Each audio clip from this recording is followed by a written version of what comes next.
Բարև ձեզ, դուք դիտում եք լրազումը, իմ գործընկերներ Թաթուլ Հակոբյանի եւ Կարեն Հարությունյանի հետ խոսելու ենք այսօր Եվրանեստի խորհրդարանական վեհաժողովի շրջանակներում տեղի ունեցող արևելյան գործընկերության երկրների քաղաքացիական հասարակությունների ազգային պլատֆորմների եւ հասարակական կազմակերպությունների ներկայացուցիչների հետ հանդիպման այդ ընթացքում ընդունված բանաձևերի, մասնավորապես Թաթուլ խոսելու ենք Ռուսաստանի ոչ ռուսամետ բանաձևի մասին,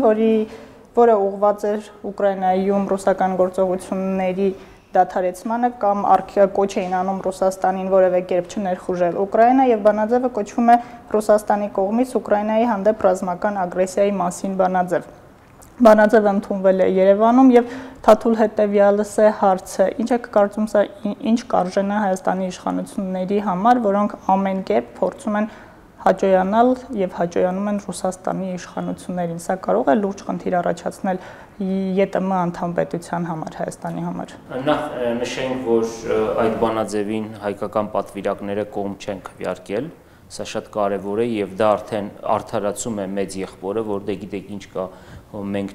չենք քվեարկել եւ մենք էլ չէինք կարող եւ իրոք չէին կարող հայկական պատվիրակությունը չէր կարող որևէ բան անել, որովհետեւ մյուս երկրները հաշվի առնելով թե ովքեր են այդ արևելյան գործընկերության կազմում քվեարկել են այլ ձևով, բայց այստեղ ինձ համար ավելի կարևոր մեկ այլ խնդիր է, ոչ թե բանաձևն է, ոչ թե բանաձևի բովանդակությունն է, անգամ ոչ թե նա է, որ հայերը ոնց են քվեարկել, մեկ ուրիշ խնդիր կա, այսինքն մենք այնքան չենք ընկալվում արդեն անկախ պետություն, որ նույնիսկ մեր տարածքում միջազգային կարևորություն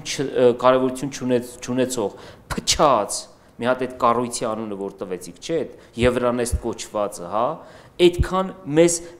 բան ենք զարմանում ենք, էլի ոնց կարա նման ճակերտների մեջ հանդգնություն ունենա Հայաստանում։ Իմ համար սա է կարևոր եւ շատ վիրավորական, որտեվ մեր անկախության 25-րդ տարում սրան չէ, որ մենք պետք է արժանանայինք։ Բայց մյուս կողմից արփի ես մի քիչ շեղվում եմ, բայց պատմական կտրվածքով երբ որ նայում ենք, չէ, այս ամենը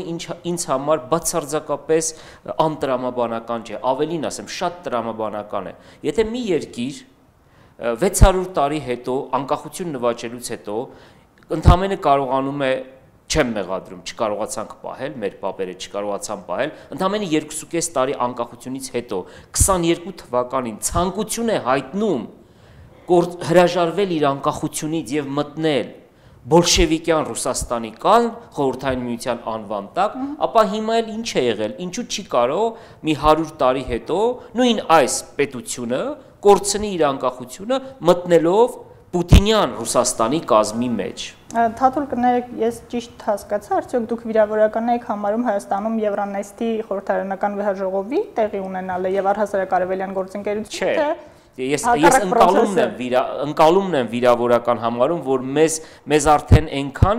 բանի տեղ չեն դնում, գրեթե համարում են Կալինինգրադի նման մի հատ տարածք մոտավորապես, որ ոնց կարելի էր, ասենք, Հայաստանում հակառուսական ինչ-որ բանաձև ընդունել։ Կրկնում եմ, ընդ որում մի կառույց է ընդունել, որը փչած բան է, էլի, դրա մեջ անլուրջ մի կառույց է, արևելյան գործընկերության Եվրանեստ, այսինքն այդ գործընկերության, այս չկայացած այս փլուզված կառույցի օրենսդիր մարմինը, եթե կոպիտ ասենք, էլ ես սա էի ուզում ասել։ Բայց սա երևի միակ գործիքներից է, որ մնացել է Հայաստանին Եվրամիության հետ համագործակցելու կարեն ԵՏՄ անդամ պետություն դառնալուց հետո, եւ սա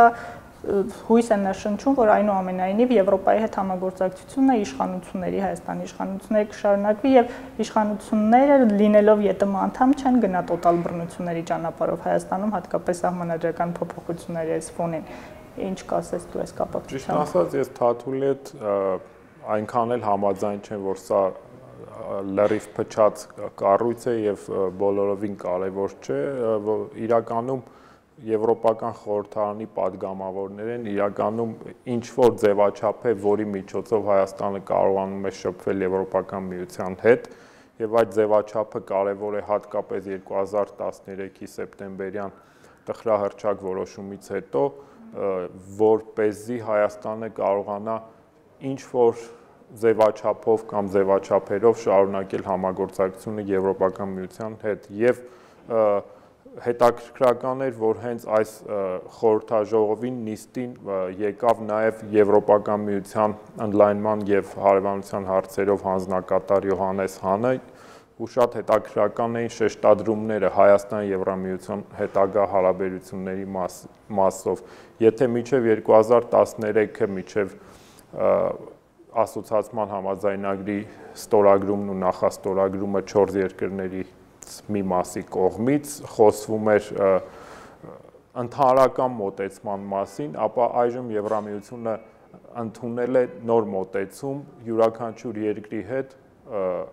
առանձին անհատական մոտեցում է ունենալու։ Այդ զամբյուղի մեջ առանձնանում են Վրաստանը եւ Մոլդովան, որոնք որ արդեն ստորագրել են ասոցիացիան համաձայնագիրը եւ լրիվ ուրիշ հարաբերությունների մակարդակ ունեն Եվրամիության հետ։ Հայաստանը արդեն առանձին հարաբերություններ պետք է կառուցի Եվրոպական միության հետ եւ Եվրամիությունը նաեւ շեշտում է, որ ինքը հաշվի է առնում այն իրողությունները եւ որ կան յուրաքանչյուր կոնկրետ երկրի դեպքում եւ յուրաքանչյուր կոնկրետ երկրի միջազգային պարտավորությունները, դրա այլ միջազգային պարտավորությունները, դրա տակ կարելի է հասկանալ Հայաստանի եւ Եվրասիական միությունում հայտնվելու իրողությունը։ Եվրամիությունը հայտարարում է, որ շարունակելու է քաղաքական, քաղաքացիական հասարակության, իրավական, կոռուպցիա եւ այս ոլորտներում համագործակցությունը, ինչը իհարկե կարևոր է, բայց այն մակարդակը չէ, ինչ որ, ասենք, Եվրամիությունը ունենալու է Վրաստանի եւ Մոլդովայի հետ հարաբերություններում։ Այսինքն Հայաստանին խորը եւ համապարփակ այդ ասոցիացիան համաձայնագրից կմնա միայն քաղաքական բաժինը։ Թաթուլ, ինչ է կարծում, Սերժ Սարգսյանի իշխանությունը քաղաքական պարտավորություններ ստանձնելով կկարողանա այնուամենայնիվ գնալ ժողովրդավարեցման ճանապարհով, այն ճանապարհով, ինչի շեշտադրումներ արել են արևելյան գործընկերության երկրների падգամավորները, խոսելով ժողովրդավարության, մարդու իրավունքների, կոռուպցիայի դեմ պայքարի եւ ինչի մասին խոսել է հենց ինքը Սերժ Սարգսյանը իր ելույթում։ Թե շարունակելու են իմիտացիոն գործընթացները։ Միջև Թաթուլը կպատասխանի պարզապես փոքր դիտարկում, որ Եվրամիության կողմից հայտարարություն եղավ, որ համագործակցության նոր ձևաչափը չի նշանակում քաղաքական ասոցիացիան համաձայնագրի քաղաքական մասի կատարում, դա լրիվ նոր ձևաչափ է։ Բայց ըստ էության կարեն տնտեսական ինտեգրացիա ներգրավվածություն չի կարող լինել, որովհետև մենք արդեն այլ կառույցի անդամ ենք։ Լրիվ ուրիշ իրավիճակ է ստեղծվել, այո։ Նայեք, երբ որ ես կարևորություն չեմ տալիս Եվրանեստին, ես դրանով ստվեր չեմ նետում արևելյան գործընկերության վրա եւ ընդհանրապես Հայաստան-եվրոպական հարաբերությունների վրա, ավելին ասեմ, ես անգամ այս պայմաններում, երբ որ մի գիշերային որոշումով Սերժ Սարգսյանը վճռեց Հայաստանի ճակատագիրը, եթե կարելի է այսպես ասել, ես կարծում եմ, որ պետք է այն խողովակները, որոնք մի քիչ, ասենք, ամուր չեն, գոնե այդ խողովակները պահել, պաշտպանել, որտեղ ի վերջո մենք չենք կարող երկարատև կտրվածքով Հայաստանի տեղը Ղազախստանի, Բելարուսի եւ Ռուսաստանի կողքին չէ։ Այո, այդ պետությունների հետ մենք պետք է ունենանք լավ հարաբերություններ, Ռուսաստանի հետ պետք է ունենանք ստրատեգիական հարաբերություններ, խոսքը դրանք փչացնելու մասին չէ, բայց մյուս կողմից մենք չենք կարող չլինել Եվրոպայի հետ, Եվրոպայի կողքին եւ պետք է ամեն առիթ օգտագործել, մանավանդ, որ մենք չգիտենք, թե ինչ է սպասվում ռուսական այս կայսրությանը, որևէ մեկը չէր սպասում, որ 85 թվականին, ասենք, 6 տարի հետո խորհրդային միությունը պետք է կործանվի։ Հիմա ես չեմ կանխատեսում, որ 6 տարի հետո Ռուսաստանը պիտի կործանվի, բայց այնուամենայնիվ այն գործընթացը, որ Ռուսաստանը սկսել է, կարող է չկարողանա մարսել եւ ի վերջո մենք պետք է ունենանք հնարավոր բարձրագույն մակարդակը Եվրոպական միության հետ, Եվրոպական միության անդամ երկրների հետ եւ այս իմաստով ես չափազանց կարեւորում եմ եւ նաեւ կարեւորում եմ այն իմաստով, որ մի բան է, երբ որ այստեղ հաստատվում է կուսակցական դիկտատուրա իդեմ հանրապետական կուսակցության, մեկ այլ բան է, երբ որ մենք հարաբերություններ ենք ունենում լավ հարաբերություններ Եվրոպական միության հետ եւ նորից այդ փորձ արում այդ կուսակցական դիկտատուրան հաստատել։ Ես ուզում եմ ասել, որ այնուամենայնիվ եվրոպական ճնշումները ինչ որ իմաստով կարող են